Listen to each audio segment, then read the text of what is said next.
পাখির কলতান কি আপনারা শুনতে পাচ্ছেন? আসলে আমি বার্ডিংয়ে এসেছি ছত্তিশগড়ের একটা প্রত্যন্ত গ্রামে। আর বার্ডিংয়ে আমি খুব যে বিশারদ তা নই, কিন্তু বেসিক জ্ঞানটা রয়েছে। আর আমি প্রকৃতিকে ভীষণভাবে ভালোবাসি, প্রকৃতির কাছাকাছি থাকতে চাই, থাকি। সেই কারণেই আমি সময় পেলেই আমার বাইনোকুলারটা নিয়ে বেরিয়ে পড়ি বিভিন্ন জায়গায়। যা কিছু পাখি দেখি তাদের চেনার চেষ্টা করি, কিছু পাখি চিনিও, কিন্তু খুব বেশি যে চিনি তা নয়। কেননা বাইনোকুলার দিয়ে পাখি চেনাটা কিন্তু খুবই কঠিন ব্যাপার।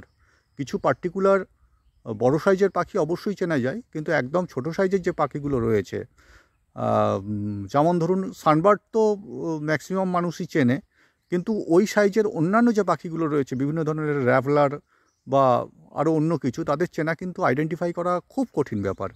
আচ্ছা, এই সামনে যেটা দেখছেন, যে গাছটা দেখছেন, এটা হচ্ছে একটা মহুয়া গাছ।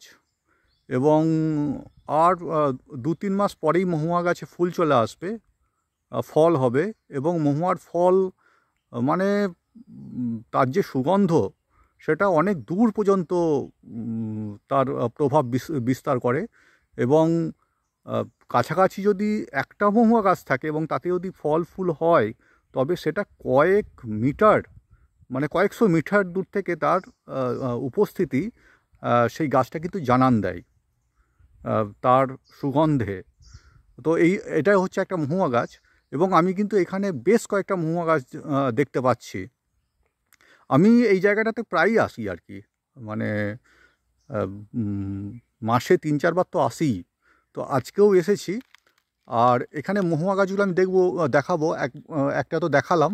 আরও এই যে গাছগুলো, এই গাছগুলো, এই সামনের গাছটা হচ্ছে শাল গাছ, আর পিছনে যে গাছগুলো দেখছেন, এগুলোর ম্যাক্সিমামই হচ্ছে মহুয়া গাছ।